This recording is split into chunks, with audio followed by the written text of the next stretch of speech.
Voters in Texas used to vote similarly, whether they lived in the metro area or in the rural area. Over the last 2 decades or so, that's started to shift. Why do you think that is?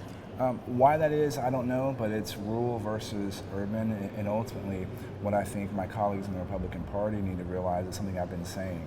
If the Republican Party in Texas doesn't start looking like Texas, there won't be a Republican Party in Texas. When you look at the last 2 election cycles, the president lost in Texas in the metro areas, so did Senator Ted Cruz. Sure. Now, after the 2020 census, it's likely that Texas might gain up to 3 new congressional seats. What does your party need to do to make sure that those seats are Republican? Well, we need to make sure that we're reaching out to minority communities and young folks. People under the age of 29 are probably going to represent about 1/3 of the electorate in 2020. Back in 1980, 84, and 88, Ronald Reagan and George H.W. Bush won the under 29 vote by over 30 points. That's not happening now. Do you think that the shifting demographics in Texas is the reason why so many Republicans like yourself are choosing to retire? Well, I'm choosing to retire because I want to see more folks like me up here in Congress, and the only way to do that is to go and help good candidates across the country. So that's what I'm looking forward to doing in this next election cycle, and to continue to work on issues of that intersection between national security and technology.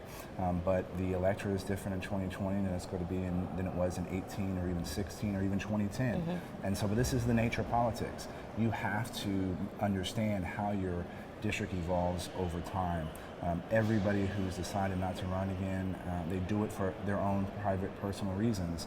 And this is always the case in every election cycle. We're heading to Houston for the next Democratic debate. As we've been preparing, just candidly, I have had trouble finding a Black Republican on campus that wants to talk about the shifting demographics in Texas.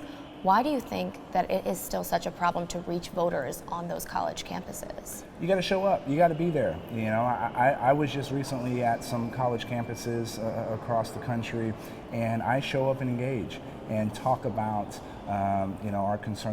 The opportunity is that there are a lot of people that are concerned with the direction of where the Democratic Party is going. Those are messages that resonate, but we need people going to campuses, going into minority communities to spread that message, and that's one thing I want to do. You wrote that you want to help make the Republican Party looks like America. Are you concerned that here in Congress, that you're the only African American in the House and you're leaving, that people in the Republican Party in the House are not going to be able to make decisions as well without somebody like you there? Well, that's why we're going to help other candidates that look like me and that look like the rest of America, but that requires us to take an inclusive message, to talk about the way we want to ultimately solve these problems. Your district, 71% Latino.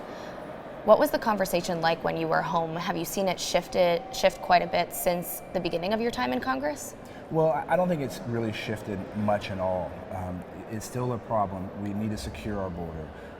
People recognize that. They think we should enforce our laws. They want to see us use better technology because the stuff that we have there now is old and outdated. They want to see us streamline legal immigration. If you're going to be a productive member of society, let's get you here as quickly as possible, but let's do it legally. These are the things that they want to see. They don't want to see us snatching children out of their mother's arms as a deterrent of illegal immigration. Do you think that Texas is going to be up for grabs in 2020, whether it's in the House or for the president? I've told all my colleagues in Texas, and I say this all the time, Texas is purple. When you see some of the numbers from 2018 and how that shifted from 2016, this is a trend. This is, 2018 was not an outlier. And so if we're going to continue to be successful, we have to go to groups and take our message to areas that we haven't traditionally taken it.